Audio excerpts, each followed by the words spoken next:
안녕하세요. 대전에서 온 이양호 형제입니다.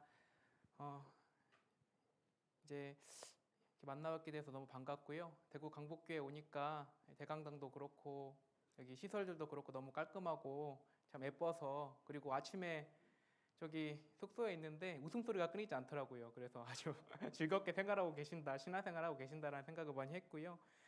예, 개인적으로 저는 이제 작년 7월에 전도인이 되고 이제 1년이 채 안 된 그런 신입 전도인이라 이제 말씀도 많이 부족하고 여러 가지 부족한 부분이 참 많을 겁니다.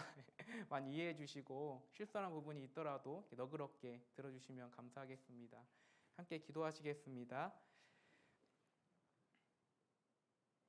사랑과 은혜가 풍성하신 하나님 아버지, 일생 동안 죄에 빠져 살던 저희를 구원해 주시고 주님의 자녀 삼아 주시고 교회의 지체로서 교회 안에서 한 역할을 담당하게 해주신 큰 은혜에 감사드립니다. 이제는 이 은혜를 주신 주님께 보답하는 양으로 주님이 주신 지상 사명인 복음 전파라는 사명을 위해서 주님 뒤를 따라가는 그리스도인이 될 수 있도록 인도해 주시옵소서. 2년 넘게 이어져 오고 있는 코로나 원역으로 신앙의 침체를 겪고 있는 형제 자매님들이 계실 줄 알고 있습니다. 매일 피차 권면하여 오늘이라 일컫는 동안에 매일 피차 권면하여 죄의 유혹에서 강팍해 됨을 면하라고 하신 주님의 말씀처럼 서로 붙들어주고 위로하고 함께 이 어려움을 극복하는 우리 형제 자매님들이 될 수 있도록 인도해 주시기를 기도드립니다. 또한 대구 강북교회를 통해서 이 지역에 이뤄진 많은 영혼들이 마음 열고 또 말씀을 듣고 구원받는 큰 역사를, 부흥의 역사를 보여주시기를 간절히 기도드립니다. 저희를 사랑하시고 항상 저희를 위해 기도하시는 예수님 이름으로 기도드렸습니다. 아멘. 말씀 찾겠습니다. 마태복음 9장 35절 말씀입니다. 마태복음 9장 35절 말씀입니다. 신약 14페이지 마태복음 9장 35절 말씀입니다.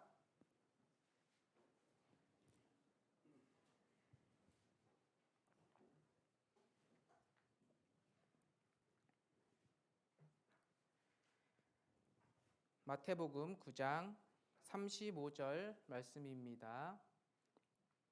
찾으셨으면 함께 읽으시겠습니다.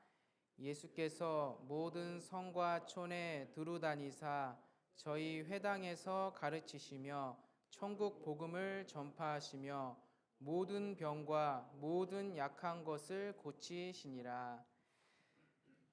방금 읽은 말씀에서 모든 성과라고 말씀하셨는데요. 이제 성은 그 성곽이 있는 비교적 큰 도시를 이야기합니다. 그리고 촌은 성 주변에 있는 작은 마을을 이야기합니다. 그리고 예수님이 두루 다니시고 저희 회당에서 가르치셨다고 말씀하셨는데, 이 회당은 그 당시로부터 지금까지 이어져 오고 있는 그 유대인의 교육 장소이자 예배 장소를 뜻합니다. 예수님은 이렇게 그 회당에서 두루 다니시면서 천국 복음을 전파하시고 모든 병과 모든 약한 것을 고치셨습니다. 예수님은 2000년 전에 이스라엘 땅에 오셨고 공생의 기간 중에는 자기를 드러내지 않으시고 육신의 부모에게 순종해서 자신을 공생애까지는 자신을 드러내지 않으셨습니다. 그러다가 이제 30세가 되셨을 때 드디어 공생애를 시작하시고 그때부터 천국 복음을 전파하는, 전도하는 일을 하셨습니다. 우리는 그 예수님의 공생애 기간 중에 많은 병자들을 고치신 사건들을 우리가 확인할 수가 있습니다. 오늘은 성경을 통해서 예수님이 고치신 병자들이 누구이고 그리고 그 당시 상황이 어땠고 그로 인해서 우리가 받을 교훈들이 어떤 것인지 함께 확인해보고 교훈받는 시간을 가져보겠습니다. 그 사복음서를 읽다 보면 참 병으로 고통받는 많은 사람이 있었음을 우리가 알 수가 있습니다. 예수님 당시에도 많은 병들이 있었다는 이야기죠. 근데 예수님 당시뿐 아니라 지금도 병으로 고통받으시고 참 병의 종류가 많다는 것을 우리가 알고 있습니다. 세상에 있는 병의 종류가 3만 가지 정도 된다고 합니다. 그렇게 많은 병들이 있는데 이 병을 다 피해서 무병장수하는 일이 쉽지가 않죠. 근데 이 병 중에서 우리에게 가장 좀 두려움을 주는 병이라고 한다면은 암을 좀 들 수가 있을 것 같습니다. 사람이 살면서 암에 한 번이라도 걸릴 확률이 37%라고 합니다. 일생 중에 100명 중에 37명은 암에 한 번은 걸리는 겁니다. 그리고 이렇게 육신적인 질병만 있는 것이 아닙니다. 우리에게 마음의 병도 있잖아요. 요즘에 계속 이제 마음의 병 때문에 힘들어하시는 세상 사람들도 많고 또 형제 자매님들도 상당히 많으신데요. 마음의 병 중에 가장 대표적인 것이 우울증입니다. 근데 이 우울증을 살면서 한 번이라도 걸릴 확률이 15%라고 합니다. 그래서 100명 중에 15명은 살면서 한 번은 우울증으로 힘든 그런 세월을 겪는다는 이야기입니다. 그래서 참 사람들은 병 없이 그렇게 오래 살기를 바라는데 우리는 이렇게 많은 육신의 병과 마음의 병에 노출이 되어 있습니다. 왜 하나님은 사람에게 이렇게 많은 병을 주셨을까요? 사람들이 미워서 혹은 사람들에게 고통을 주시려고 이런 병들을 우리에게 주신 것이 아닙니다. 우리는 하나님이 병을 주신 이유를 성경을 통해서 확인할 수가 있습니다. 에레미야가 그 3장 33절 말씀에 주께서 인생으로 고통하며 근심하게 하심이 본심이 아니시로다라고 말씀하십니다. 사람들이 병으로 고통받고 여러 가지로 고통받는 것이 하나님의 본심이 아닙니다. 하나님의 본심은 이 병을 통해서 자기의 영혼의 상태를 알게 되고 또 마음이 낮아져서 하나님을 발견하게 하고 또 신앙을 회복하는 것이 바로 하나님의 본심인 것입니다. 좀 큰 질병은요, 사람들에게 자기 영혼의 상태를 알게 하고 또 죽음을 생각하게 하잖아요. 그래서 사람의 마음을 크게 낮추게 하는 작용을 합니다. 실제로 우리가 전도할 때도 정말 강팍했던 사람이 병에 걸리고 나서 마음이 확 낮아져서 말씀을 듣게 되고 또 구원을 받게 되는 일을 많이 보게 됩니다.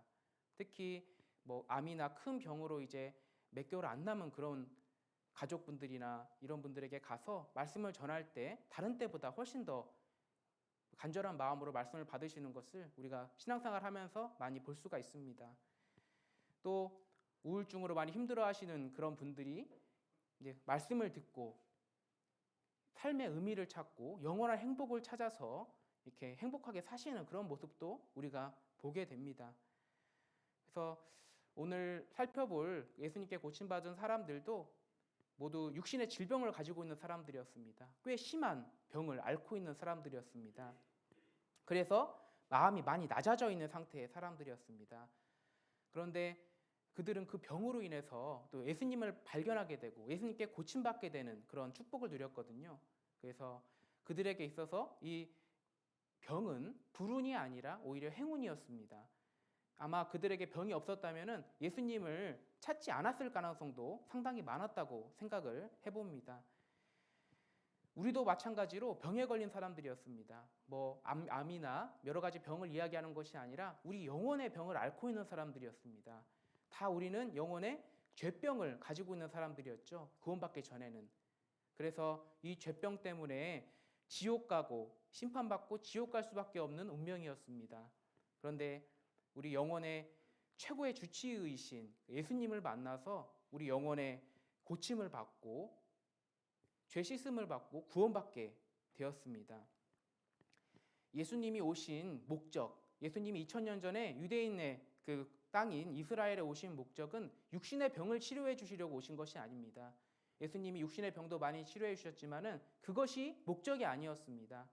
예수님이 이 땅에 오신, 세상에 오신 이유는 육신의 병이 아니라 우리 영혼의 병을 치료해 주시러 오신 겁니다. 그래서 예수님이 육신의 병도 많이 치료해 주셨잖아요.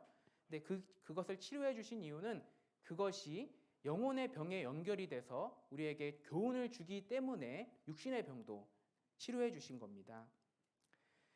그래서 이제 우리가 예수님이 질병을 치료해 주신 과정을 통해서 구원에 대해서 다시 한번 생각해 볼 수가 있고요. 감사함에 대해서. 그리고 우리 육신의 죄성 때문에 우리가 신앙의 병이 걸릴 때가 있습니다. 그래서 예수님이 병을 치료하시는 과정을 통해서 우리 신앙이 어떻게 회복돼야 되는지 그 비결이 뭔지도 함께 우리가 생각해 볼 수가 있습니다. 그래서 오늘 몇 사람을 함께 생각해 보고 함께 교훈을 받는 시간을 가져보겠습니다. 먼저 눈과 관련된 질환을 앓고 있던 사람을 치료하신 사건입니다. 요즘에 주변을 둘러보면은 참 눈 질환을 호소하시는 분들이 상당히 많은 것을 우리가 봅니다. 우리 사회 자체가 예전보다는요, 눈을 혹사시키는 사회에 살고 있습니다. 일을 할 때도 컴퓨터를 보면서 일을 하는 그런 일이 많고요. 또 스마트폰이나 TV 뭐 이런 것 때문에 우리가 눈을 쉴 틈이 없죠. 그래서 젊은 사람들도 요즘에 눈 건강이 나쁜 사람들이 많다고 합니다. 녹내장이나 백내장이나 뭐 황반, 변성 같은 것들이 이제 어르신 분들뿐만 아니라 젊은 사람도 그런 병에 걸리는 일이 참 많습니다. 저도 뭐 옛날부터 어렸을 때부터 눈이 좋은 편이 아니었습니다. 근데 이제 안경을 썼었는데 성인 돼 가지고 갑자기 눈이 나빠진 일이 있었습니다. 성인이 돼서 이제 직장에 취직해서 전도인 되기 전에 일을 하는데 처음에는 영업을 했었는데요. 나중에는 업무가 변경이 돼 가지고 수출입 관련 업무를 하게 됐는데 그 일은 컴퓨터 앞에 앉아 가지고 계속 이제 모니터를 봐야 되는 일이었거든요. 근데 몇 개월 지나니까 눈이 침침해지는 겁니다. 똑같은 안경인데 멀리가 잘 안 보이고 글씨가 잘 안 보이는 겁니다. 그래서 안경점에 가서 시력 좀 다시 한번 측정해 달라고 이야기를 했는데요. 그 안경사분이 보시고 2단계나 떨어졌다는 겁니다. 시력이. 그래서 성인이면은 시력이 고정되는 걸 알고 있는데 왜 이렇게 시력이 내가 떨어졌냐 하고 물어보니까 요즘에 뭐 눈을 많이 쓰는 일이 있었냐 해가지고 직장에서 그랬다고 하니까 성인이 돼도 눈을 많이 쓰면 요즘에는 시력이 확 떨어지는 일도 있다고 하더라고요. 그래서 참 낭패를 본 적이 있었는데요. 뭐 이렇게 저뿐만 아니라 이렇게 요즘 사람들이 눈 건강이 나빠져서 호소하는 사람들이, 고통을 호소하는 사람들이 많고, 또 이제 우리 시대의 시각 장애인이요 25만 명이나 된다고 합니다. 그래서 참 눈 건강을 지키기가 쉽지 않은 사회에 살고 있는데, 우리 시대뿐만 아니라 예수님 시대 그 당시에 이스라엘도 눈이 나쁜 사람들이 상당히 많았나 봅니다. 우리가 그것을 알 수 있는 것이 예수님이 병 고치시는 그 사람들의 부류가 있잖아요. 병의 부류가 있는데요. 그걸 분류해 보면은 가장 많이 고치신 병이 귀신 들린 사람을 고치신 사건이 가장 많습니다. 그리고 2위가 소경을 고치신 사건이 2위거든요. 그래서 예수님 당시에도 소경들이 참 많았나 보다, 장애를 가지신 분들이 많았나 보다 우리가 이렇게 생각을 해볼 수가 있습니다. 근데 그 많은 고치신 소경 중에서 오늘은 한 사람만 같이 한번 먼저 공부해 보려고 하는데요. 소경거지 바디메오에 대한 교훈입니다. 마가복음 찾겠습니다. 마가복음 10장 46절에서 52절 말씀입니다. 마가복음 10장 46절에서 52절 말씀입니다.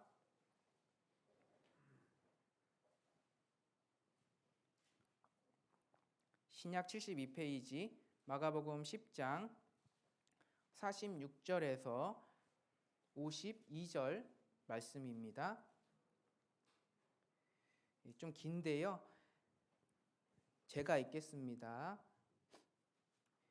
저희가 여리고에 이르렀더니 예수께서 제자들과 허다한 무리와 함께 여리고에서 나가실 때에 디메오의 아들인 소경거지 바디메오가 길가에 앉았다가 나사렛 예수시란 말을 듣고 소리질러 가로되 다윗의 자손 예수여 나를 불쌍히 여기소서 하거늘 많은 사람이 꾸짖어 잠잠하라 하되 그가 더욱 심히 소리질러 가로되 다윗의 자손이여 나를 불쌍히 여기소서 하는지라. 예수께서 머물러 서서 저를 부르라 하시니 저희가 그 소경을 부르며 이르되 안심하고 일어나라 너를 부르신다 하매 소경이 겉옷을 내어버리고 뛰어 일어나 예수께 나아오거늘 예수께서 일러 가라사대 내게 무엇을 하여 주기를 원하느냐. 소경이 가로되 선생님이여 보기를 원하나이다. 예수께서 이르시되 가라 내 믿음이 너를 구원하였느니라 하시니 저가 곧 보게 되어 예수를 길에서 쫓으니라. 46절에 보시면 저희가 여리고에 이르렀더니라고 말씀을 하시는데요. 예수님이 소경거지 바디메오를 고치신 그 공간적인 장소가 여리고라는 도시입니다. 여리고는 여리고성 함락으로 우리에게 많이 익숙한 곳이죠. 가나안 전쟁 때. 근데 여리고는 뜻이요. 도시 이름의 뜻이 종려나무 성읍이라는 뜻을 가지고 있습니다. 이 종려나무는 우리 야자나무를 생각하시면 됩니다. 야자나무과의 나무거든요. 이 여리고라는 이 도시에 이 종려나무가 많이 자라고 있었기 때문에 도시 이름 자체를 그냥 여리고라고 종려나무 성읍이라고 지은 것입니다. 또 여리고는 예루살렘에서 그렇게 멀리 떨어진 도시가 아니었습니다. 예루살렘에서 한 북동쪽으로 23km 정도 떨어진 곳에 여리고가 있었습니다. 그 여리고에서 소경으로 또 거지로 살고 있던 그 바디메오라는 사람이 있었습니다. 이 바디메오는 성경에서 예수님께 병 고침 받은 사람 중에 실명이 거론된 또 매단되는 인물 중에 하나입니다. 그만큼 중요해서 그 이름까지 기록해 놓으신 것이겠죠. 그래서 이 이름의 뜻을 살펴보면은 바라는 것은 누구누구의 아들이라는 뜻입니다. 그리고 디메오라는 것은 명예라는 뜻입니다. 그래서 참 그런데 이 바디메오는 자기의 명예라는 이름과 달리 명예의 아들이라는 이름과 달리 참 명예롭기보다는 비참한 인생을 살고 있었습니다. 우리가 소경만 해도 비참하잖아요. 거지만 해도 비참한 인생이죠. 근데 바디메오는 소경이면서 거지였습니다. 그래서 인간적으로 생각하면은 참 비참한 인생을 살고 있는 그런 사람이었습니다. 우리는 살면서 이제 그런 시각 장애를 겪어본 일이 없기에 그 눈이 안 보이는 경험을 해본 일이 없기에 이 본다는 것의 소중함을 잘 알지 못하고 있는, 느끼지 못하는 경우가 많이 있습니다. 그런데 우리가 그 겪는 그리고 우리가 바라는 그런 여러 가지 것들이 그리고 즐기는 여러 가지 것들이 보는 것과 많이 연관이 되어 있습니다. 사람들이 좋아하는 좋은 집, 좋은 차, 캠핑, 여행 그런 것들이 여가 시간, 여가 취미 생활 이런 것들이 다 보는 것과 관련이 있잖아요. 보지 않으면 그걸 즐기는 의미가 없잖아요. 그래서 이것만 보아도 우리가 본다는 것이 얼마나 중요한 일인지 우리가 짐작을 해볼 수가 있습니다. 얼마 전에 MBC 뉴스에서 한 코너에 이런 코너를 했었습니다. 시각장애인의 하루라는 제목으로 한 코너를 진행했었는데 거기에 보니까 그 시각장애인 여대생이 나오는데요. 이 여대생은 그 안내견의 도움을 받아서 생활하고 있는 여대생이었습니다. 그런데 그 여대생이 이제 대학생이니까 학교로 가야 되잖아요. 그래서 학교로 가는데 택시는 상당히 부르기가 어렵더라고요. 그 안내견까지 태울 수 있는 택시도 별로 없고 택시는 비용도 많이 들고 하니까 택시를 타지는 못하고 이제 대중교통을 이용하는데 지하철이 있는 도시에 살고 있어서 지하철을 이용하는 모습을 봤습니다. 그래서 이제 지하철에 어렵사리 가서 안내견의 도움을 받아서 가서 이제 화장실을 가려고 하는데 지하철 안에서 화장실을 못 찾는 겁니다. 이제 시각장애인분들은 점자라는 걸 읽어가지고 그 어디 위치를 찾는데 화장실을 표시하는 점자가 없는 겁니다. 지하철에. 그래서 화장실도 물어보러 가야 되고 또 어렵사리 화장실 갔다가 지하철 타서 내렸습니다. 근데 출구를 찾아야 되잖아요. 근데 출구를 못 찾는 겁니다. 봤더니 이제 출구 표시를 하는 점자도 없고 또 훼손돼 있고 점자가 있더라도 이래서 출구를 못 찾고 또 사람들한테 물어서 또 밖에 나오는 것을 봤습니다. 이제 목이 말라서 편의점에 가서 이제 음료수를 마시려고 편의점에 갔습니다. 근데 이번에는 그 음료를 고르는데 내가 먹고 싶은 음료를 고를 수가 없는 겁니다. 뭐 콜라라든지 사이다라든지 뭐 저기 주스라든지 있잖아요. 근데 그거를 고를 수가 없는 겁니다. 음료수에 캔에 그 점자 표시가 되어 있긴 한데 다 음료라고만 돼 있지 뭐 따로 뭐 콜라, 사이다 이렇게 안 돼 있는 겁니다. 그래서 그날 그냥 자기가 운으로 먹는다고 하더라고요. 다 물어보고 그러기도 좀 그렇고 걸리면 그냥 그거 먹는다고 그냥 이야기를 하더라고요. 그래서 이걸 보면서 참 안내견의 도움을 받는 현대 사회의 그 시각 장애인도 이렇게 큰 불편을 겪는데 그 예수님 당시에 그 눈이 안 보이시는 분들은 시각 장애인 분들은 얼마나 큰 고통을 겪었을까, 불편을 겪었을까 이런 걸 한번 생각을 해보게 됐습니다. 그런데 이제 바디메오가 집이라도 잘 살았으면 종이라도 부리니까 자기의 그런 생계나 이런 거를 큰 문제 없이 옆에서 도와줘서 해결할 수가 있었을 건데요. 이 바디메오는 집도 가난했던 것 같습니다. 그래서 자기가 거지로서 살면서 동냥을 하지 않으면 생계를 유지할 수 없을 정도로 가난한 집에서 태어난 것 같습니다. 그래서 어떻게 보면은 참 비참한 인생이고 아무 희망이 없고 그저 하루하루 그냥 목숨만 부지하고 있는 그런 인생을 바디메오는 살고 있었던 겁니다. 그런 바디메오에게 사람들의 이야기가 들려왔습니다. 예수님에 대한 이야기가 들려왔습니다. 예수님이란 분이 지금 활동을 하고 계시는데 이적도 행하시고 사람 눈도 뜨게 하고 죽은 자도 살리시고 엄청난 분이다. 메시아일지도 모른다. 이런 이야기를 듣게 됩니다. 그때 그 이야기를 듣고 이 바디메오는 분명히 예수님이 다윗의 아들, 다윗의 자손으로 오시는 그런 그리스도라는 확신을 가지게 됩니다. 그리고 분명히 예수님을 어떻게든 만나기를 원했을 겁니다. 근데 바디메오는 예수님을 만날 수 있는 상황이 아니었습니다. 눈이 안 보이잖아요. 그래서 예수님이 계신 곳으로 멀리 가서 예수님을 찾아서 만나는 것이 불가능했을 것입니다. 그래서 바디메오는 간절히 기도했을 겁니다. 하나님, 제발 예수님을 만나게 해주세요. 제 힘으로는 만날 수가 없으니까 하나님이 어떻게든 예수님을 보내주셔서 좀 만나게 해주세요라고 간절하게 기도를 했을 겁니다. 근데 어느 날 그 기도가 이루어지는 날이 왔습니다. 주변이 웅성웅성하고 난리가 난 겁니다. 물어보니까 사람들한테 물어보니까 예수님이 주변에 계시다는 걸어오고 계시다는 이야기를 듣게 됩니다.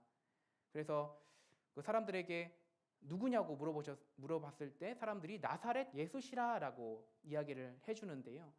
이 나사렛 예수시라는 그런 사람들의 대답에서 우리가 한 가지 생각해 볼 그런 부분이 있습니다. 이 나사렛이란 곳은 그 예수님 당시에는 좀 천한 지역이었습니다. 그리고 완전 촌동네였습니다. 그래서 나사렛 예수시라라는 것은 예수님을 무시하는 그런 의미가 포함되어 있는 그런 문장입니다. 사람들에게는 예수님이 나사렛 예수였습니다. 그리스도 예수가 아니라 나사렛 예수였습니다.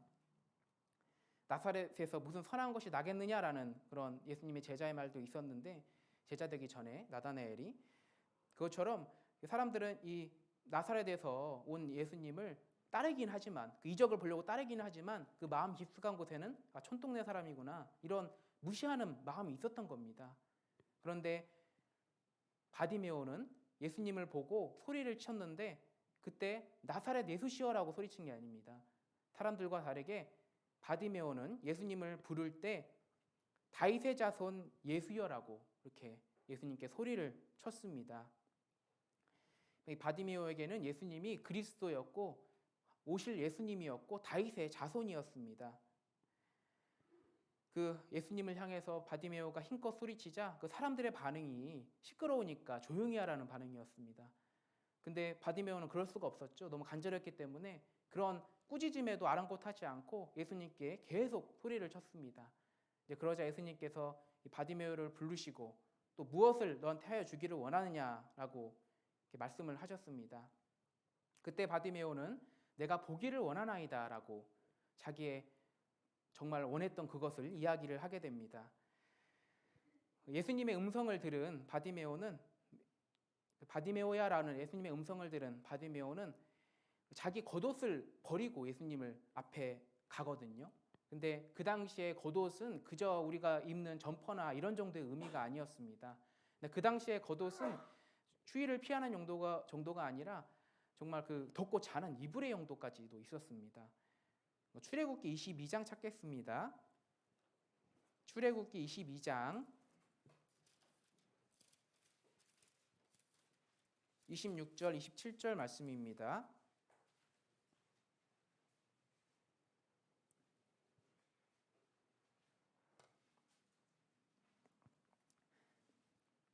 구약 116페이지 출애굽기 22장 26절, 27절 말씀입니다. 출애굽기 22장 26절, 27절 말씀입니다. 제가 읽겠습니다. 내가 만일 이웃의 옷을 전당 잡거든 해가 지기 전에 그에게 돌려보내라. 그 몸을 가릴 것이 이뿐이라. 이는 그 살의 옷인즉 그가 무엇을 입고 자겠느냐. 그가 내게 부르짖으면 내가 들으리니 나는 자비한 자임이니라. 그 가난한 사람들에게는요, 이거는 이제 빚진 사람들에게 하는 그러니까 체주들에게 하는 이야기인데, 이 빚진 사람들은 돈이 없잖아요. 그래서 옷을 돈 없는 사람들, 빚을 진 사람들 옷을 전당 잡으면 해가 지기 전에 돌려보내라고. 왜냐하면 그 몸을 가릴 것이 그 옷뿐이라고, 그걸 입고 잔다고 이렇게 말씀을 하시죠. 그래서 가난한 사람들에게는 이 옷이 상당히 소중한, 겉옷이 상당히 소중한, 추위를 피하기도 하고 그런 용도였습니다. 근데 바디메오는 그 소중한 겉옷을 벗어버리고 예수님 앞으로 나아간 겁니다. 그래서 얼마나 간절한 마음이었는지, 바디메오가 얼마나 간절했는지 우리가 여기서 알 수가 있습니다. 그 바디메오를 예수님은 눈만 고쳐주신 것이 아니라 영혼까지 구원해 주시는 그런 기적을 보여주십니다. 근데 요즘에 세상에 사람들이 참 강팍해지고 영혼의 문제에 관심이 없다고들 많이 이야기를 하는데요. 실제로 그렇기도 하지만은 그 중에는 그래도 영혼에 관심이 있고 또 절대자를 찾는 분들, 진리를 찾는 분들이 반드시 계십니다. 어떤 분들은요, 여러 가지 종교를 가져보기도 합니다. 불교도 갔다가 기독교도 갔다가 천주교도 갔다가 이렇게 막 찾아 헤매시는 분들도 계시더라고요. 그리고 나는 그 절대자를 모르지만, 어느 종교에 신이 맞는지 모르지만은 절대자에게 기도를 하시기도 합니다. 누군가 계시다면은 저를 찾아와 주세요라든지, 제가 찾을 수 있게 나타나 주세요라든지 그런 기도를 하기도 합니다. 근데 내 주변에 혹시나 그런 분들이 계시다면은요, 우리 그리스도인들이 지나갈 때, 우리 그리스도인은 그걸 알고 있는 사람들이잖아요. 그래서 우리 그리스도인들이 지나갈 때 그 영혼은 우리에게 간절하게 바디메오처럼 소리를 칠 겁니다. 나를 불쌍히 여겨달라고, 나에게 다가와서 말씀을 전해달라고 그렇게 간절하게 소리를 칠 겁니다. 그래서 우리는 그 간절한 그 영혼들의, 불쌍한 영혼들의 부르짖는 소리를 절대 외면하지 말아야 되겠습니다. 그리고 우리도 사실 구원받기 전에는 바디메오하고 동일한 상태였습니다. 우리도 영적으로는 소경이었고요, 영적으로는 거지였습니다. 그런데 이 누군가의 전도로 우리가 말씀을 듣게 되고, 또 내가 죄인인 것을 깨닫고 내 영혼이 죄라는 병에 걸려서 죽어 있는 것을 깨닫게 됐습니다. 그리고 간절하게 또 예수님한테 그 병을 고쳐달라고 매달렸을 때 우리의 병을 고쳐주시고 우리의 영혼의 눈을 뜨이게 해주셨습니다. 이 바디메오는 태어나서 한 번도 앞을 본 적이 없는 사람입니다. 근데 갑자기 눈이 띄어졌으니 얼마나 좋았을까요? 정말 세상이 이런 곳인지 알게 됐고, 부모님의 얼굴, 또 친구들의 얼굴, 여러 가지 것들을 보게 되었을 겁니다. 아름다운 자연. 그런데 이 바디메오가 이렇게 정말 어떻게 보면 눈물을 흘릴 수밖에 없을 정도로 간격에 쌓여 있을 때, 그리고 이제 꿈이 생겼죠. 눈이 안 보일 때는 할 수 있는 일이 없잖아요. 근데 눈이 보이게 돼서 이제 꿈이 생기고 내가 할 수 있는 일이 생기고 내 인생을 살 수가 있게 되고 여러 가지 자유를 누릴 수 있게 되었습니다. 다른 인생을 살게 됐습니다. 근데 우리도 마찬가지로 영혼의 눈이 떠서 영혼의 자유를 얻게 되면은 우리의 영혼의 활동 반경이 완전히 달라지고 완전히 다른 인생을 살게 됩니다. 이제 이 성경을 구원받기 전에는 봐도 전혀 모르잖아요. 어떤 뜻인지. 근데 영혼의 구원을 받으면 이 성경이 읽어집니다. 이 성경 말씀이 하나하나 깨달아지는 경험을 하게 됩니다. 그리고 구원받기 전에 하나님께 기도해도 그 기도가 들어주신다는 그런 것이 없는데, 이제 구원받고 난 이후에는 기도를 하면 하나님이 응답을 해주시고 또 나를 하나님이 보호해 주신다는 그런 경험을 하게 됩니다. 그리고 우리는 영원한 상급을 또 소망해서 우리가 이렇게 열심히 봉사하고 말씀을 듣고 또 신앙생활을 또 하게 됩니다. 이것이 다 우리 영혼의 눈이 띄어져서 자유를 얻게 된 증거입니다. 그리고 또 형제자매들과 교제하면서 같은 믿음을 가진 형제자매들이기 때문에 서로 기쁨으로 또 교제하게 해주십니다. 이 바디메오는 이렇게 영혼의 병도 고침받고 눈도 뜨임받고 육신에, 그리고 난 다음에 자기 길을 간 게 아닙니다. 바디메오가 고침받고 가장 먼저 한 일이 있는데 그것은 바로 예수님을 따르는 일을 가장 먼저 했습니다. 이제 눈을 고침받았으면은 내가 하고 싶은 것을 하러 갈 것 같은데 이 바디메오는 그게 아니라 예수님을 바로 따른 겁니다. 그 이유는 바로 자신을 고쳐주신, 구원해주신 예수님에 대한 은혜와 감사함 때문에 그렇게 한 것이었습니다.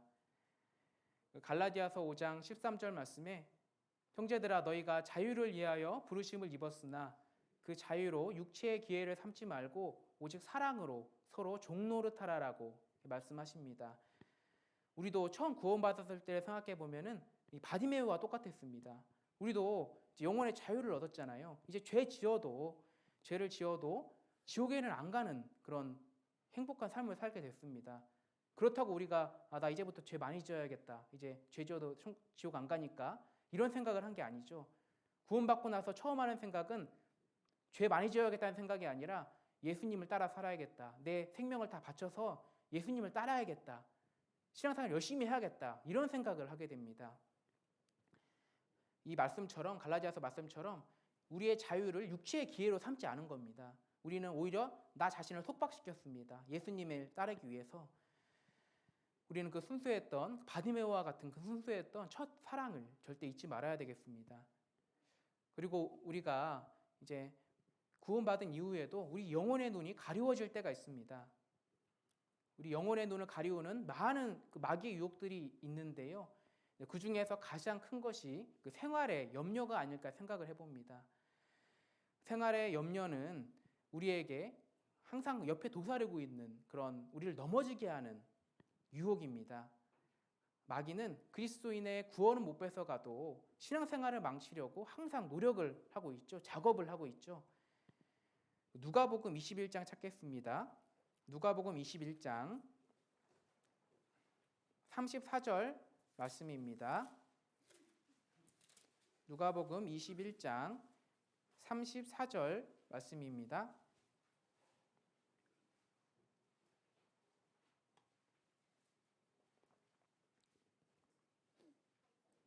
신약 133페이지 누가복음 21장 34절 말씀입니다. 찾으셨으면 함께 읽으시겠습니다.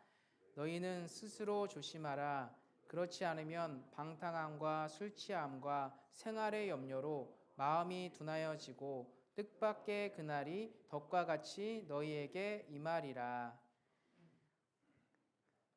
그리스도인들이 방탕함과 술 취함에 빠질 일은 많지는 않다고 생각합니다. 어느 정도 신앙이 성장하면.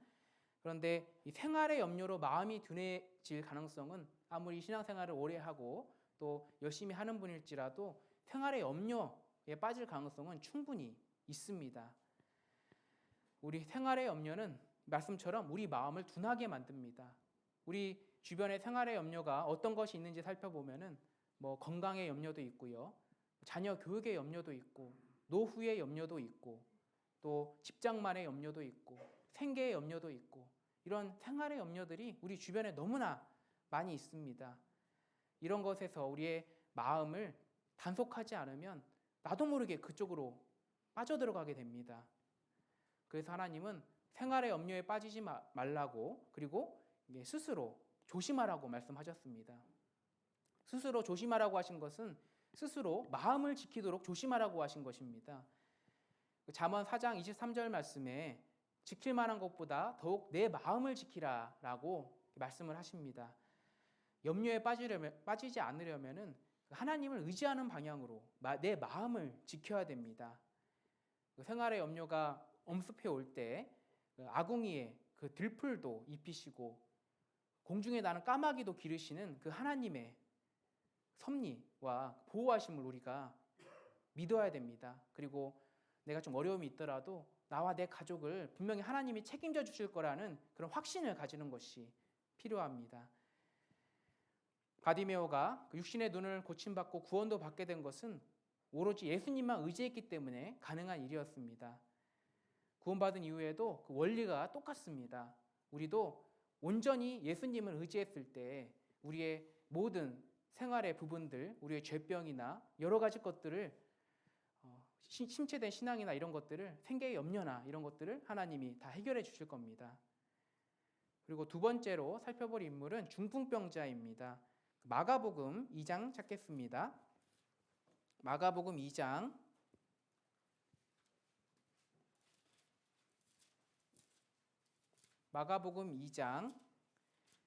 3절에서 5절 말씀입니다. 마가복음 2장 3절에서 5절 말씀입니다. 신약 54페이지입니다.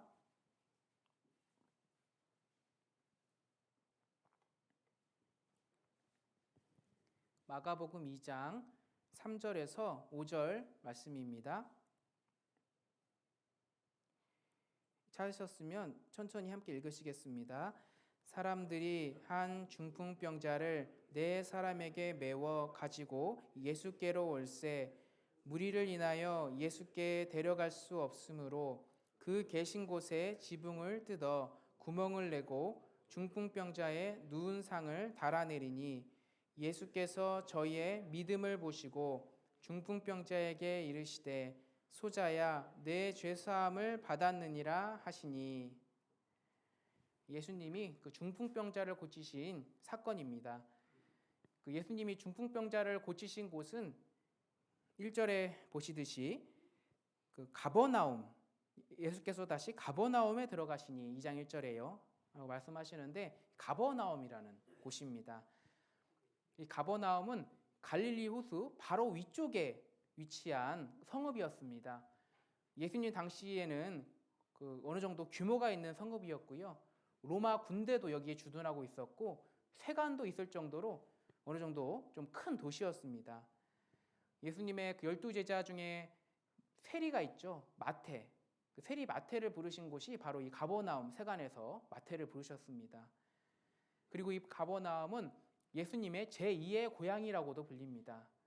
예수님의 제1의 고향은 나사렛이잖아요. 근데 예수님의 제2의 고향은 가버나움입니다. 왜 이렇게 불리는가 하면은 예수님이 가장 많은 병을 고치시고 가장 오래 계시고 가장 많이 활동하신 곳이 이 가버나움이기 때문입니다. 예수님이 그 가버나움에서 고치신 많은 병 고치시는 이적 중에 중풍병자를 고치시는 이적이 있었습니다. 이 중풍은 젊은 분들은 좀 익숙하지 않은 병인데요. 이 중풍은 뇌졸중과 같은 뇌혈관 질환을 의미합니다.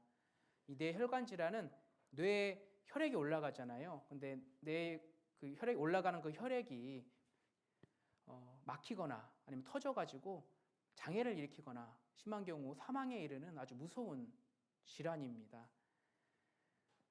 이 그 뇌혈관 질환은 그 암과 그 심장 질환과 폐렴에 이어서 한국인의 사망 원인의 사이에 또 위치해 있는 질환이고요. 단일 질병으로 하면은 암도 막 여러 가지 암이 있잖아요. 단일 질병으로 분류를 하면은 뇌혈관 질환의 사망률이 9.9%로 1위라고 합니다. 10명 중에 한 분은 100명 중에 10분은 뇌혈관 질환이 와서 돌아가신다는 이야기죠. 아주 무서운 질병입니다. 그래서 이 뇌혈관 질환 중에 이제 대표적인 것이 뇌졸중인데요. 이 뇌졸중이 왔을 때 초기 증상은 몸의 한쪽 편에 마비가 오는 증상이 있습니다. 그리고 갑자기 그 단어가 생각이 안 나고 언어 장애가 오고요. 앞이 좀 흐려지고 시각장애 그리고 뭐 심한 두통이나 어지럼증 이런 증상들이 오게 됩니다. 이런 전조 증상이 오면은 최대한 빨리 병원에 가야 되는데 우리가 최적의 치료 시간이라고 해서 골든 타임이라는 게 있는데요. 이 뇌졸중의 골든타임은 3시간이라고 합니다. 그래서 3시간 내에 병원에 빨리 가서 치료를 받으면 거의 후유증 없이 완치가 가능하고, 만약에 3시간을 넘기게 되면은 평생 동안 그 후유증을 가지고 살아갈 수밖에 없는 그런 아주 무서운 질병입니다. 그 후유증이 이제 그 마비가 오니까 뭐 안면 마비가 오거나 뭐 반신 마비가 오거나 치매, 뭐 언어 장애, 이런 시각 장애, 이런 후유증을 가지고 또 살게 됩니다. 방금 읽은 말씀에 그 중풍병자도 뇌졸중이 와서 그런 후유증을 가지고 살고 있는 그런 상황이었습니다. 이미 이 중풍병자는 몸의 많은 부분에 마비가 온 것 같습니다. 그래서 이제 거동을 못하는 상태였습니다. 침상에 누워서 생활할 수밖에 없는 상태였습니다. 아마 이 중풍병자를 도와준 사람이 없었다면은, 혼자였다면 뭐 욕창이나 여러 가지 합병증으로 죽을 수밖에 없는 상황이었을 겁니다. 그런데 이 중풍병자의 주변에는 이 중풍병자를 도와주려고 하는 사람들이 있었습니다. 정말 감사하게도 그런 사람들이 있어서 돌봐주고 있었습니다. 이 중풍병자는 자기의 처지를 아주 절망했을 겁니다. 이렇게 평생을 살아야 되나, 나 이제 내 인생은 끝났구나, 이런 절망 속에 쌓여 있었을 겁니다. 옆에 도와주는 사람이 있더라도 그 마음은 치유되지 못했을 겁니다. 근데 우리 주변에도요, 이 육신의 중풍병자만이 아니라 영혼의 중풍병에 걸리신 분들이 많습니다. 중풍병의 대표적인 질병이 마비라고 말씀을 드렸는데, 이 영혼으로 가는 그 혈관이 막히거나 터져서 영혼이 마비가 되신 분들이 있습니다. 구원받지 못한 세상 사람들이죠. 그들은 내가 지금이라도 죽으면 이제 지옥 가는데, 지금이라도 죽으면 하나님 앞에서 심판받을 수밖에 없는데 그걸 모르고 살고 있습니다. 내 영혼의 상태를 전혀 모르고 마비된 채 살아가고 있는 사람들이 많습니다, 세상에. 그 사람들에게는 바로 지금 이 시간이 바로 골든타임입니다. 사람은 언제 죽을지 모르잖아요. 그래서 바로 그 순간 그 순간이 구원받지 못한 세상 사람들에게는 바로 골든타임인 겁니다. 그래서 우리가 전도할 때 다음 집회에 전도해야지, 다음에 전해야지, 지금은 좀 시기가 안 좋다라고 생각하기보다는 지금 이 시간 하나님이 나를 보내실 때 가서 전도하는 그런 우리의 신앙의 모습이 돼야 되겠습니다. 그리고 또 이 중풍병자를 예수님께 들고 간 그 네 사람이 있었잖아요. 이 네 사람을 통해서 우리가 합심해서 기도하고 합심해서 전도하는 그런 또 본을 받을 수가 있습니다. 그 침상에 누워가지고 네 사람이 한 귀퉁이씩 잡고 옮겼는데요, 중풍병자를. 근데 생각해 보면은 이 몸에 크게 마비가 온 사람을 혼자 옮기기는 쉽지 않습니다. 엄청나게 힘이 들겠죠. 불가능할 수도 있습니다. 근데 한 귀퉁이씩 침상에 누워가지고 옮긴다면은 훨씬 일이 수월해질 겁니다. 근데 신앙생활도 마찬가지입니다. 전도할 때도 한 사람을 나 혼자 전도하려고 하면은 그 쉬운 일이 아닙니다. 지칠 때도 있고 참 힘이 들 때가 많습니다. 근데 만약에 합심해서 그 사람을 위해서 형제 자매님들이 기도를 하고 또 정말 그 합심해서 그 사람을 만나서 함께 신방도 하면서 그렇게 전도한다면은 전도하는 일이 훨씬 더 수월해지게 됩니다. 그래서 우리가 전도할 때 구역이나 이런 데서 기도 부탁을 드릴 때 내가 도와줘야겠다. 혼자서는 못하는 일이다. 이거는 내가 기도로 돕고 내가 행동으로 도와야겠다는 생각을 가지고, 그 침상 한 귀퉁이는 내가 책임져야겠다는 생각을 가지고 우리가 합심해서 기도하고 또 협력해서 전도해야 되겠습니다.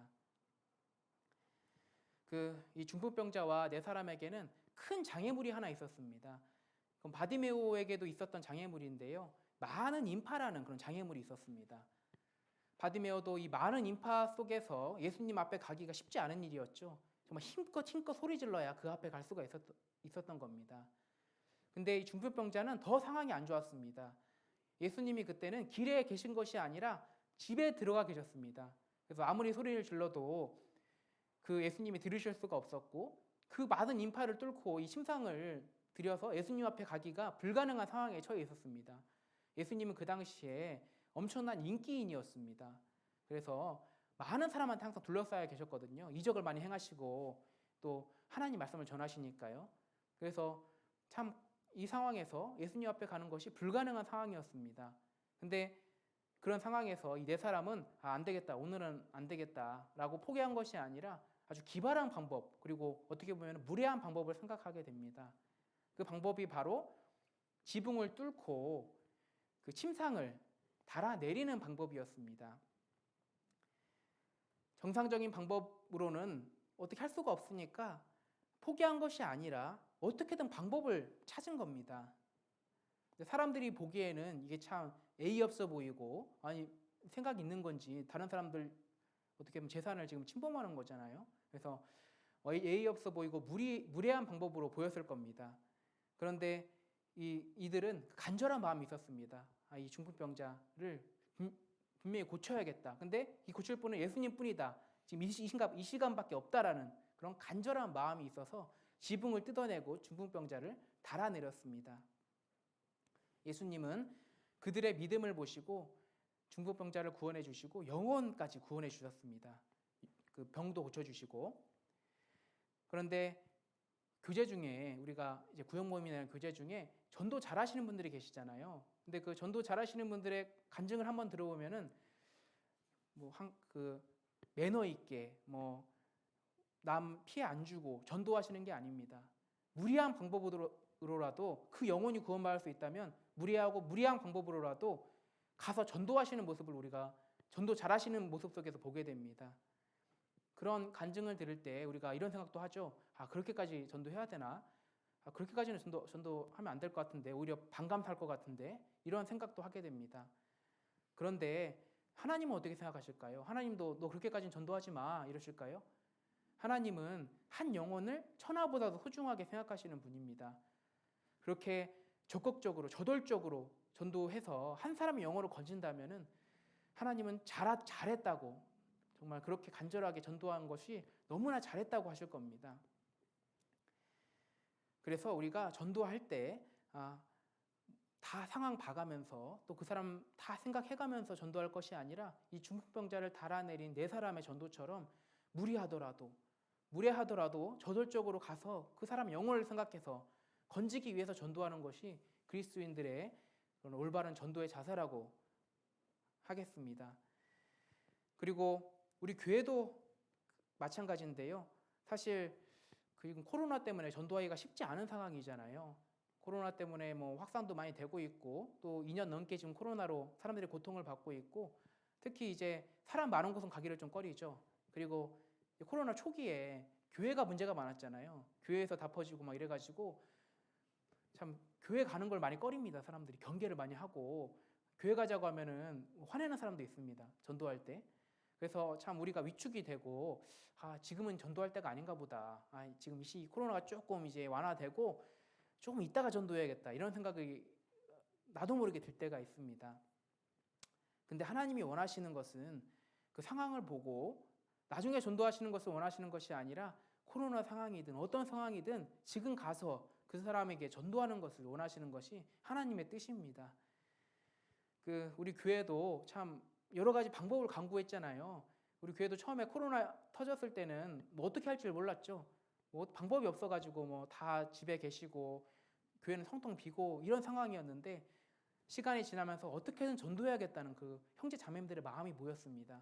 방법이 없을까? 모이는 방법을 찾았죠. 그래서 줌이나 이런 걸로 전도할 방법을 찾았습니다. 그러면 온라인으로 전도해보자. 전도할 방법을 찾았습니다. 그래서 집에서 함께 들으면서 전도하기도 하고요. 교회당 못 오더라도. 그리고 그것도 안 되면은 온라인 주소를 전송해줘가지고 전도하기도 하고, 그렇게 어떻게든 방법을 찾는 우리의 모습이 있었습니다. 그런데 하나님은 우리의 이런 전도하고자 하는 열망, 어떻게든 방법을 찾는 그런 전도의 열망을 분명히 칭찬하셨을 것으로 생각을 합니다. 그래서 이런 전도의 모습이 바로 그 당시에 지붕을 뜯고 침상을 달아내린 그 네 사람의 간절한 마음과 전도의 모습인 겁니다. 이렇게 예수님이 그 네 사람의 간절함과 믿음을 보시고 또 중풍병자를 고쳐주시고 구원을 해주셨는데요. 지금도 마찬가지입니다. 우리가 이렇게 간절하게 전도할 때, 냉랭한 마음이 아니라 간절하게 전도할 때 하나님은 그 사람의 생각과 마음을 열어주실 때요, 우리 마음도 보십니다. 중풍병자를 고치실 때 네 사람의 믿음을 보시고 고치셨다고 하셨잖아요. 마찬가지로 우리가 전도할 때도 합심 기도하는 그 형제 자매님들의 마음, 그리고 전도하려는 그 간절한 그 마음을 보시고 그 사람의 마음을 열어주시는 겁니다. 기특해서. 그게 기특해서 그 사람을 전도해 주시는 겁니다. 그래서 우리가 전도할 때 이 사람이 잘못해서 그래. 이 사람이 지금 마음 안 여는 거야. 이 사람이 지금 강팍해서 그래. 이렇게만 생각할 것이 아니라 하나님이 내 마음도 보시는구나. 내가 얼마나 간절한지, 내가 얼마나 이 사람을 위해서 기도하는지, 아니 우리 교회가 얼마나 기도하는지 이 마음도 보시는구나라는 것을 이것 속에서 우리가 교훈을 받아볼 수가 있습니다. 그런데 이제 구원받은 그리스도인들도 그 영혼의 중풍병이 들 수가 있습니다. 세상 욕심이 가득 차고 또 세상에 대한 그런 생각들이, 성공에 대한 것이나 이런 것들이 가득 차면은요, 물질이나 이런 것들이 내 영혼에도 중풍병이 올 수가 있습니다. 이 중풍병이 오면은 마비가 된다고 했잖아요. 그것처럼 나도 이 신앙생활 하는데 영혼이 마비가 올 수가 있습니다. 그리고 계속 무뎌져 갈 수가 있습니다. 신앙에 대해서. 말씀 찾겠습니다. 요한 1서입니다. 요한 1서 성경 마지막 부분에 요한 1서 2장 15절 16절 말씀입니다.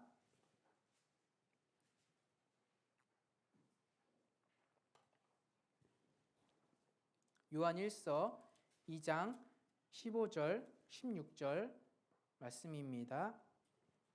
신약 388페이지입니다. 요한 1서 2장 15절 16절 말씀입니다.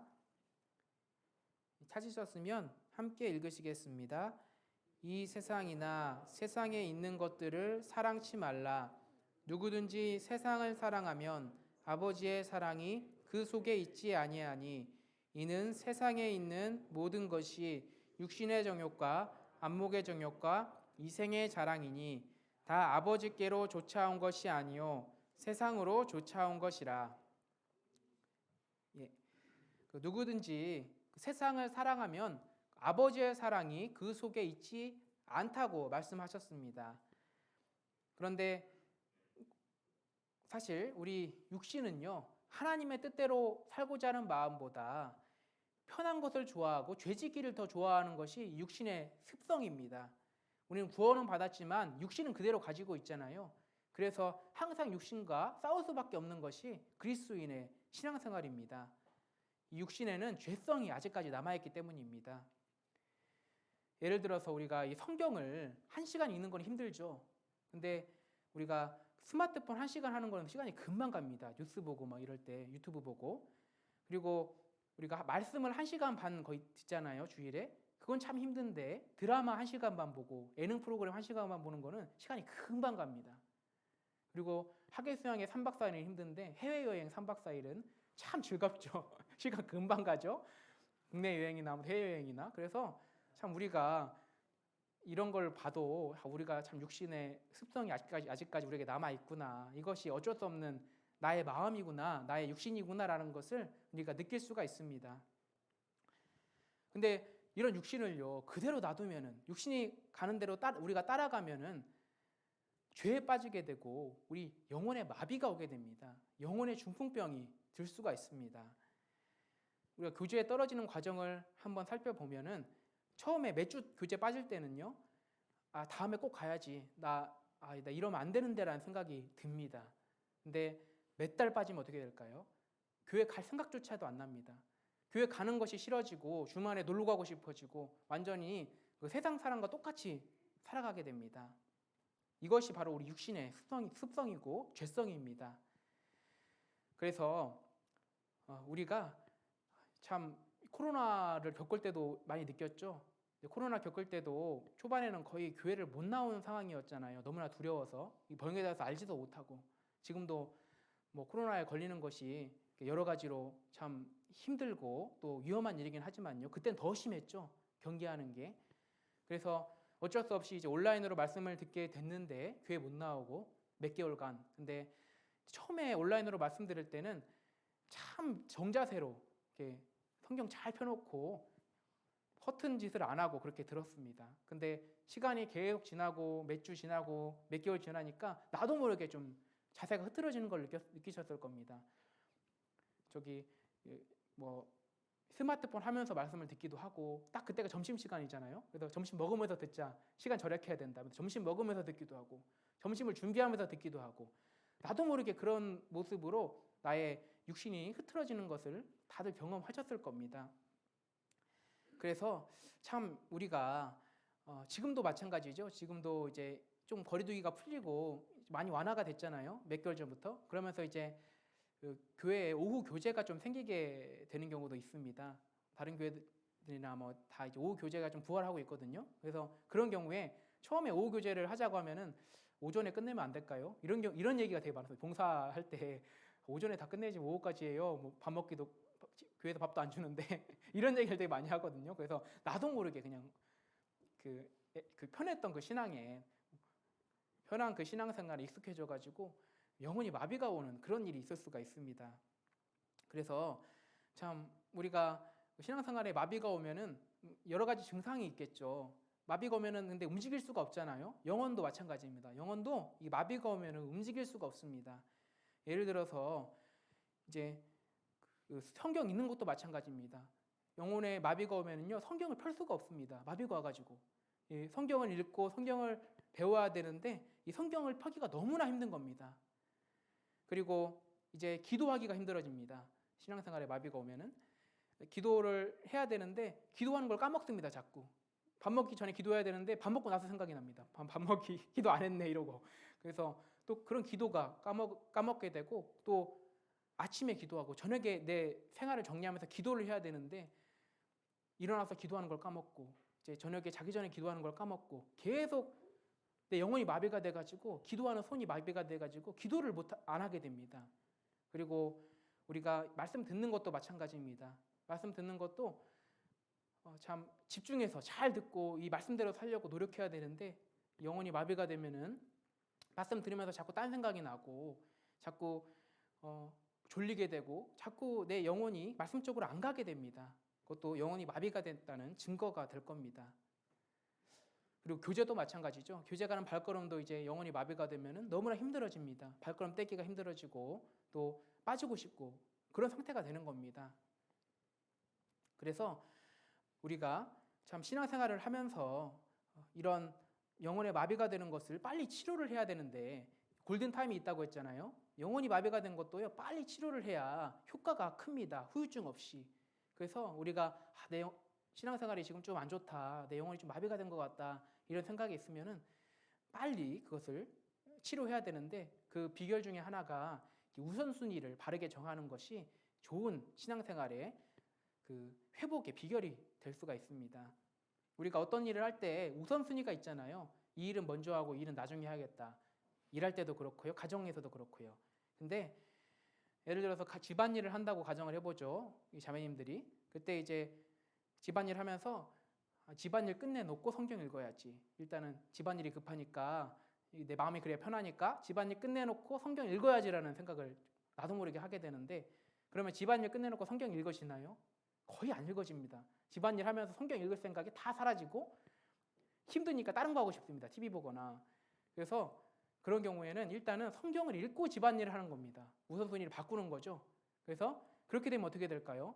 집안일 성경 읽고 집안일 하면은 짜증나던 집안일이 기쁘게 하게 되죠. 즐겁게 웃으면서 하게 되고 그리고 내 마음도 즐겁고요. 신앙의 힘으로 하는 거니까. 그리고 또 우리가 잠자리에 들 때 이제 저녁에 잠자리에 들 때 항상 우리가 스마트폰이 요즘에 잠자리의 필수품이 됐잖아요. 스마트폰 보고 자잖아요. 거의 뉴스라도 좀 보고 유튜브라도 좀 보고. 그런데 이런 생각을 하죠. 우리가 스마트폰 보고 기도하고 자야겠다. 이런 생각을 많이 하잖아요. 그래서 실제로 스마트폰을 봅니다. 그러면 어떻게 되죠? 기도 안 하게 됩니다.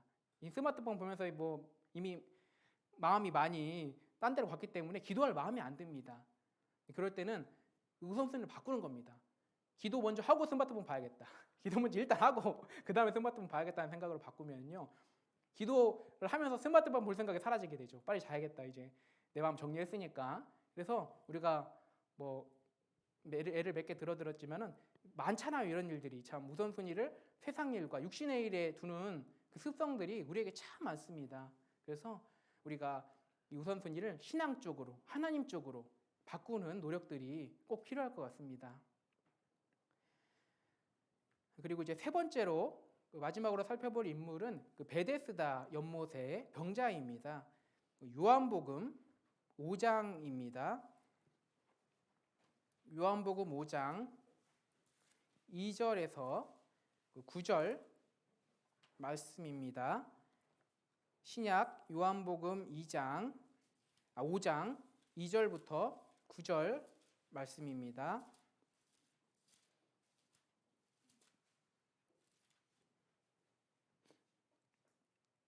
신약 149페이지 요한복음 5장 2절에서 9절 말씀입니다. 요한복음 5장 2절에서 9절 말씀 좀 긴데요. 교독해 보겠습니다. 제가 먼저 읽고 형제 자매님들이 한 절 읽으시는 형식으로 교독을 하고 마지막 9절은 함께 읽겠습니다. 제가 먼저 읽겠습니다. 예루살렘에 있는 양문 곁에 히브리 말로 베데스다라 하는 못이 있는데 거기 행각 5이 있고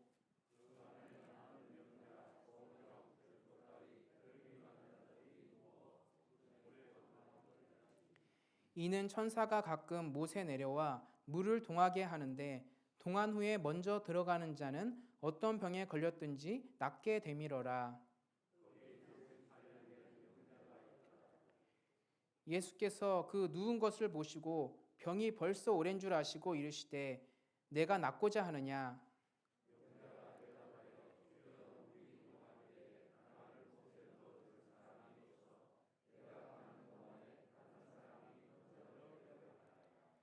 예수께서 가라사대 일어나 내 자리를 들고 걸어가라 하시니 같이 읽겠습니다. 그 사람이 곧 나아서 자리를 들고 걸어가니라. 날은 안식일이니.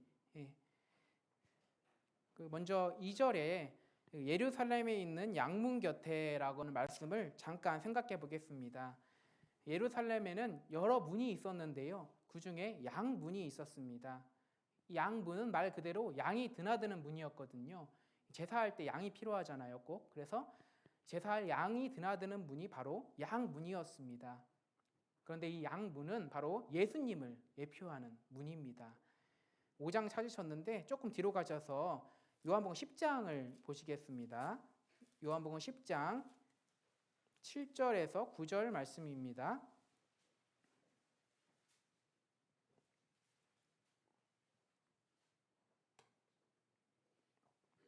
요한복음 10장 7절에서 9절 말씀입니다. 신약 162페이지 요한복음 10장 7절에서 9절 말씀 제가 읽겠습니다. 그러므로 예수께서 다시 이르시되 내가 진실로 진실로 너희에게 말하노니 나는 양의 문이라. 나보다 먼저 온 자는 다 절도요 강도니 양들이 듣지 아니하였느니라.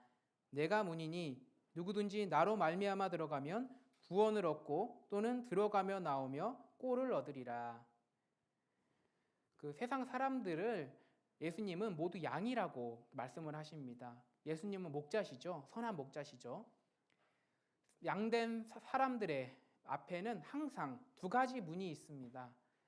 하나는 마귀의 문과 예수님 문과 그리고 또 하나는 마귀의 문이 있습니다. 예수님은 우리를 사랑하시고 선한 목자로서 우리를 인도하셔서 천국까지 이끄시는 분이 예수님이십니다. 선한 목자시죠. 근데 반대로 마귀는 악한 목자입니다. 사람들을 죄로 유혹해서 어떻게든 지옥 보내려고 하는 것이 마귀의 목적입니다. 그래서 마귀는 악한 목자입니다. 그런데 그 마귀의 문은 참 넓습니다. 그리고 이용하기가 쉽습니다. 그래서 많은 사람들이 마귀 쪽으로, 마귀의 문 쪽으로 많이 갑니다. 마귀는 그 육신의 정욕과 안목의 정욕과 이생의 자랑 이런 것들을 이용해서 어떻게든 사람들을 지옥으로 끌고 가려고 노력을 합니다.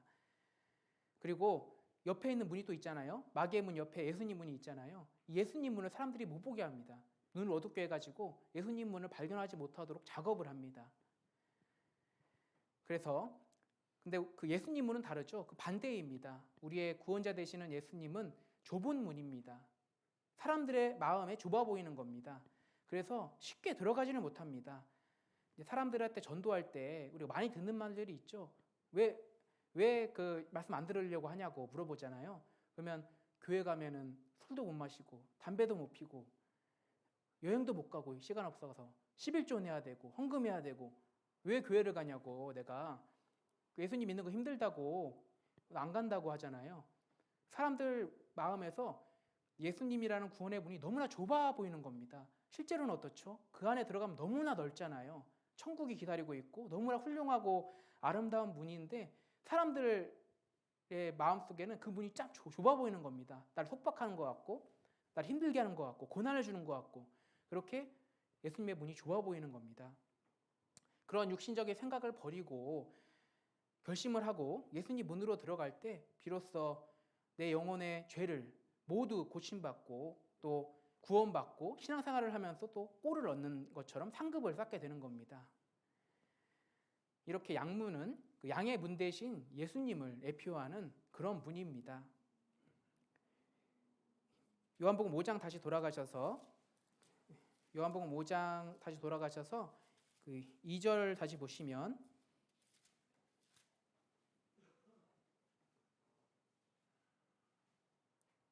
요한복음 5장 2절을 다시 보시겠습니다.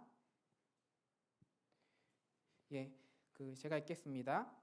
예루살렘에 있는 양문 곁에 히브리 말로 베데스다라 하는 못이 있는데 거기 행각 5이 있고, 이 양문 곁에는요 베데스다라고 하는 연못이 있었습니다. 이 베데스다는 은혜의 집이라는 뜻입니다. 이 베데스다 연못에는 행각 5이 있었습니다. 행각은 지금으로 따지면 큰 건물을 의미합니다. 건물 5개가 지어져 있었던 겁니다. 거기에 수많은 병자들이 모여 있었습니다. 왜냐하면은 이 베데스다 연못에 한 번씩 천사들이 물을 동하게 하는데, 그때 동할 때 들어가면은 처음 들어가는 사람은 누구든지 병을 낫게 된다는 그런 사람들의 믿음이 있었기 때문입니다. 그래서 이 베데스다 연못에는 항상 그렇게 병자들이 넘쳤습니다. 참 이거는 사실 육신의 병을 고침받으려고 사람들이 이렇게 모였지만은 이거는 우리 영혼에도 많은 그 예표가 되고 그림자가 되는데요. 이거는 구원받지 못한 영혼들이 구원을 갈망하면서 이렇게 말씀 앞으로 모여 있는 것을 연상하게 합니다. 베데스다의 뜻이 은혜의 집이라고 말씀을 드렸는데요. 우리 시대에도 은혜의 집이 있습니다. 신약 시대의 은혜의 집은 바로 교회입니다. 교회가 가장 크고 가장 많은 은혜를 받을 수 있는 곳이잖아요. 그래서 은혜의 집이라고 호칭하기에 가장 합당한 곳이 바로 이 교회입니다. 베데스다 연못에 그 병자들이 많이 모여 있듯이 우리도 집회할 때마다, 그리고 뭐 상담들을 통해서 많은 영혼의 병자들이 교회에 모입니다. 그리고 말씀이 전파되죠. 그 사람들에게 물이 동한다고, 베데스다 연못에 물이 동한다고 했는데, 이 물이 동하는 것은 성령님이 천사들이 물을 동하게 한다고 했잖아요. 근데 지금 우리 시대에는 성령님이 이 구원의 물을 동하게 하십니다. 물이 동하는 순간은 바로 이 복음 말씀이 선포되는 순간, 사람들이 구원받는 순간이 바로 물이 동하는 그 순간입니다. 물이 동할 때 사람들이 고침받듯이 이 물이 동하는 순간에, 복음 말씀이 선포되는 순간에 이걸 받아들이는 사람은 모두 구원을 받고 영혼의 고침을 받게 됩니다. 그리고 또 물이 동하지 않을 때는 반대로 그 병을 고침받을 수가 없잖아요. 마찬가지로 우리도 이제 물이 동하지 않을 때, 성령님이 역사하지 않을 때는 절대 사람이 구원받을 수가 없습니다. 이 구원을 해주는지 안 해주는지는 오로지 성령님에 속한 일입니다. 우리는 전혀 다른 사람을 구원할 만한 능력이 전혀 없습니다. 그 성령님의 주권입니다. 사람을 구원하는 것은. 그래서 우리가 휴거된 이후에도 우리 말씀들이 다 유튜브에 남아 있을 거 아니에요. 성경도 다 남아 있고요. 근데 그때는 구원받는 역사가 없잖아요. 왜냐하면 성령님이 떠나셨기 때문입니다. 성령님이 떠난 이후에는 아무리 열심히 말씀을 듣고 공부해도 절대 구원받을 수가 없습니다. 이것을 한번 우리가 생각해 볼 수가 있겠습니다. 그 베데스다 연못에는 그 38년 된 병자가 있었습니다. 베데스다 연못에서 38년이 있었는지 아니면은 뭐 10년, 20년 딴 데 살다가 베데스다 연못에 왔는지는 모르겠습니다. 아무튼 병을 앓은 지 38년 된 병자였습니다. 이 병자는 물이 동할 때 누군가 재빨리 나를 첫 번째로 넣어줄 사람을 찾고 있었습니다. 이 병자는 거동이 불편했거든요. 그래서 누군가 넣어주지 않으면 내 힘으로 그 안에 들어갈 수가 없었습니다. 그래서 이 병자가 물에 처음으로 들어가는 것은 거의 불가능에 가까운 아주 희망이었죠. 아주 신락 같은 희망이었습니다. 그런데 38년 된 병자의 모습이 그냥 그 시대에 있었던 한 인물이 아니라 우리도 동일한 상태였습니다. 우리가 38년 된 병자였습니다. 우리도 구원받기 전에 살아온 세월들이 있잖아요. 20대 때 구원받았으면은 20년 된 병자였던 거고요. 40대 때 구원받았으면 40년 된 영혼의 병자였던 겁니다. 60대 때 구원받았으면 60년 된 영혼의 병자였던 겁니다. 그 세월이 우리가 영혼의 병으로 고통받은 세월이기 때문에 우리가 영혼의 병자의 상태였던 겁니다. 이 베데스다의 38년 된 병자는 우리 영혼의 상태를 예표하고 있는 겁니다. 그림자로 보여주신 겁니다. 이 베데스다의 병자는 이미 38년이나 흘러서 병을 앓은 지 희망이 많이 사라진 상태였고 거의 포기에 가까운 상태였습니다. 마지막 남은 한 줄기 희망은 누군가 못에 넣어주는 것밖에 없었습니다. 그런데 우리 영혼도 마찬가지였죠. 우리 영혼의 병이 심각한데도 불구하고 남이 나한테 말씀 듣자고 하기 전에는 우리 발로 이렇게 말씀을 들으러 갈 수가 없는 상태였습니다. 거동이 불편한 상태였던 거죠. 그래서 이렇게 힘없이 그렇게 죽어 있을 때 누군가 나에게 와서 말씀을 권해주고 또 말씀을 듣도록 인도해 주었습니다. 그래서 우리가 성령의 물이 동하듯이 성령님의 역사로 구원을 받게 되었습니다. 예수님은 이 베데스다의 38년 된 병자에게 한 가지를 물으십니다. 내가 낫고자 하느냐라고 물으십니다. 예수님이 이 병자에게 먼저 다가와 주신 겁니다. 그 바디메오와 중풍병자는 좀 다른 경우인데요. 이 바디메오와 중풍병자는 자기가 먼저 찾아갔잖아요. 어떻게든 방법을 찾아서 자기가 찾아갔는데 이 베데스다의 병자에게는 예수님이 먼저 다가가 주셨습니다. 그런데 이 세 명에게도 공통점은 있습니다. 병을 낫고자 하는 간절한 마음이 있었다는 것이 이 세 명의 공통점입니다. 우리도 구원받을 때 마찬가지입니다. 우리도 내가 냉랭하고 나 구원받을 생각도 없는데 구원해 주시진 않으시죠? 하나님은 상한 마음을 통해하는 심령을 구원하시잖아요. 그래서 나도 구원받길 원하는 간절한 마음이 있을 때 하나님께서 나를 구원해 주셨습니다. 그리고 이 베데스다의 병자의 대답이 있습니다. 내가 낫고자 하느냐라고 할 때 베데스다의 병자가 어떤 대답을 했냐면 물이 동할 때에 나를 넣어줄 사람이 없어서 낫고 싶어도 낫지 못합니다라고 베데스다 병자가 대답을 하게 됩니다. 이것은 우리가 내 노력으로는 내가 아무리 구원받고 싶어도 내 노력으로는 절대 구원받을 수 없다는 것을 우리에게 말해줍니다. 그래서 우리도 하나님의 도움이 꼭 있어야만 하나님께 도움을 간절히 구해야만 우리가 구원을 받을 수가 있는 겁니다. 그런데 생각을 해보면은 우리 주변에도 참 각양각색의 영혼의 병자들이 있습니다. 낫고 싶어도 인도해줄 사람이 없어서 고통받고 있는 그런 사람들이 우리 주변에 참 많이 있습니다. 그 사람들은 지금도 누군가가 날 인도해줘서 나를 구원해줬으면 좋겠다라는 생각을 하고 있는데요. 그 사람들에게 우리가 먼저 다가가서 그 사람들을 은혜의 집인 교회로 이끌어서 말씀을 듣게 하고 또 성령님의 은혜로 그 물이 동해서 그 사람들이 구원받도록 우리가 도와줘야 되겠습니다. 또 우리도 마찬가지로 그 38년 된 병자처럼 영혼에 병이 걸려가지고 거동을 제대로 못하고 그 힘이 없는 신앙생활을 할 때가 있습니다. 그럴 때 우리에게도 물이 동하는 역사가 필요합니다. 물이 동하는 것이 성령님의 역사라고 말씀드렸는데 우리에게도 성령님의 그런 역사가 간절하게 필요합니다. 그 수요 말씀 때 유아 목사님이 성령의 9가지 열매나 또 성령 충만에 대해서 꽤 오랜 기간 말씀을 해주셨잖아요. 그만큼 그리스도인들에게 성령에 이끌려서 사는 삶은 너무나 중요한 삶인 겁니다. 성령에 이끌려 살기 위해서는 우리가 성령 충만을 받아야 되는데요. 성령 충만을 받기 위해서는 우리가 그런 삶을 살아야 되는데 성령 충만과 술 취하는 것을 우리가 비교한 그런 성경 말씀을 확인하게 됩니다. 그 에베소서 5장 18절 말씀 찾겠습니다. 에베소서 5장 18절 말씀 찾겠습니다.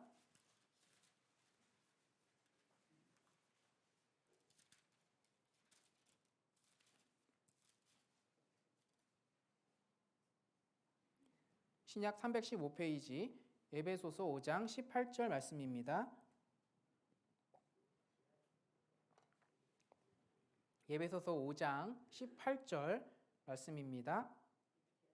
신약 315페이지입니다. 에베소서 5장 18절 말씀 찾으셨으면 함께 읽으시겠습니다. 술 취하지 말라. 이는 방탕한 것이니 오직 성령의 충만을 받으라. 에베소서에서는 그 술 취하는 것과 성령 충만을 비교해서 이렇게 말씀하고 있는데요. 이것은 술 취하는 것과 성령 충만이 비슷한 부분이 많기 때문입니다. 술 취하기 위해서는 이렇게 발걸음을 옮겨서 술자리로 가야 되잖아요. 그것처럼 성령 충만을 받기 위해서는 성령 충만 받을 장소에 가야 됩니다. 교제가 있는 곳, 말씀이 있는 곳으로 찾아가야 됩니다. 그리고 그 술 취하기 위해서는 그 소극적으로 한두 잔 마셔서는 안 취하죠. 많이 마셔야 취하는 거잖아요. 사람마다 다르겠지만요. 근데 성령 충만도 마찬가지입니다. 소극적으로 교제에 참석하고 말씀 듣는 거로는 성령 충만하기가 참 어렵습니다. 적극적으로 교제에 참석하고 적극적으로 말씀을 들어야 성령이 충만할 수가 있는 겁니다. 그리고 술 취하면은 사람이 용기가 생기고 담대해지잖아요. 막 싸움을 하기도 하고 그러는데 그 성령 충만을 한 사람도 그 마음이 담대해지고 용기가 생깁니다. 그래서 성령 충만하지 않은 상태에서는 절대 전도하지 못할 상대가 있죠. 뭐 강박한 아버지라든지 또 무서운 상사라든지 그런 사람에게도 성령을 충만하게 되면은 담대하게 가서 말씀을 전하게 됩니다. 그리고 술 취하면요 사람이 좀 감성적이 되죠. 이성적인 것보다 감성적이 돼서 울기도 하고요. 또 화를 내기도 하고요. 그렇게 감성적이 되는 일이 있는데요. 성령 충만에도 마찬가지입니다. 성령 충만에도 감성적이 돼서 정말 짧은 말씀에도 감동을 받아서 울기도 하고 짧은 교제 간증에도 크게 마음의 위로를 얻고 또 감동이 되기도 합니다. 그리고 술 취하면은 사람들이 이해하지 못하는 행동을 합니다. 전봇대하고 대화한다든지 이런 행동들을 하잖아요. 이해하지 못하는 행동을 하는데 성령 충만에도 세상 사람들이 이성적으로 이해하지 못하는 행동들을 합니다. 성령 충만하면은 사람들은 뭐 그 돈을 되게 좋아하잖아요. 근데 그 소중한 피땀 흘려 모은 돈을 이제 헌금으로 교회 11조나 이런 헌금을 내기도 하고요. 사람들은 참 취미생활을 중요시하는데 그 취미생활을 다 반납하고 그 시간을 오로지 교회 봉사하고 교회 교제하는 데 쏟는 그런 사람들이 이해하지 못하는 일을 하게 됩니다. 그리고 술 취하는 사람은 술 생각이 또 나서 다시 술자리로 향하잖아요. 그것처럼 이제 성령 충만한 사람은 그 성령 충만했던 그 좋은 기억들이 있죠. 감동받았던 그 기억들, 그걸 생각하고 다시 말씀과 교제가 있는 장소로 또 가게 됩니다. 그래서 우리가 하나님 앞에서 술과 같은 그 세상 것에 취할 것이 아니라 성령에 취하게 될 것을 우리 간구하고 성령 충만한 삶을 살아야 되겠습니다. 그래서 오늘 소경거지 그 바디메오와 그 중풍 병자와 그리고 베데스다의 38년 된 병자를 통해서 잠깐 그 신앙의 교훈을 받아보는 시간을 가졌습니다. 이 세 명에게는 공통점이 있었죠. 자기 힘으로는 육신의 병을 나을 수가 없는 사람들이었습니다. 마찬가지로 우리도 구원받기 전에는 내 힘으로는 내 영혼의 병을 고칠 수가 없는 그런 무력한 사람들이었습니다. 그때 예수님을 찾거나 예수님이 다가와 주셔서 그 병자들이 고침을 받았잖아요. 마찬가지로 우리도 이렇게 힘들어할 때 내가 교회를 찾거나 아니면 나를 인도해 주는 사람을 통해서 말씀을 듣고 구원을 받게 되었습니다. 그래서 그 영혼의 불침병이 걸린 그런 비참한 나를 하나님이 구원해 주시고 또 이렇게 신앙생활을 할 수 있는 큰 은혜를 주셨습니다. 우리 주변에도 참 이런 많은 병자들이 있습니다. 불쌍한 영혼의 병자들이 참 많은데 그 사람들에게 내가 예수님을 소개해주고 내가 예수님을 연결해주는 그런 축복의 통로가 내가 되어야 되겠습니다. 그리고 혼자 전도하게 놔두는 것이 아니라 형제 자매님들에게 합심해서 중풍병자를 달아내린 네 사람처럼 우리가 합심해서 전도하고 또 합심해서 기도하는 그런 하나님이 보시기에 합당한 교회의 모습이 돼야 되겠습니다. 말씀 이것으로 마치고 함께 기도하겠습니다. 사랑과 은혜가 풍성하신 하나님 아버지, 오늘 바디메오와 소경거지 바디메오와 중풍병자와 38년 된 베데스다 병자를 고치신 사건을 통해서 함께 영혼 구원에 대해서 생각해보고 신앙 회복에 대해서 생각해보는 시간을 가졌습니다. 저희도 세상에 살아갈 때는 구원받지 못했을 때는 다 영혼의 불치병에 걸린 병자들이었습니다. 그런데 예수님이 저희를 찾아주셔서 저희가 영혼의 고침을 받을 수가 있었습니다. 그런데 우리 주변에도 많은 영혼의 병자들이 있습니다. 이 대구 강북 교회 주변에도 많은 이루어진 영혼들이 있습니다. 이 영혼들을 우리가 불쌍히 여기고 그 영혼들의 병을 고치기 위해서 합심하고 협력해서 기도하고 전도함으로 이 지역에 많은 영혼들이 구원받는 역사를 이루어 주시기를, 기적을 보여주시기를 하나님께 간절히 기도드립니다. 우리를 사랑하시고 항상 우리를 위해서 기도하시는 예수님 이름으로 기도드렸습니다. 아멘.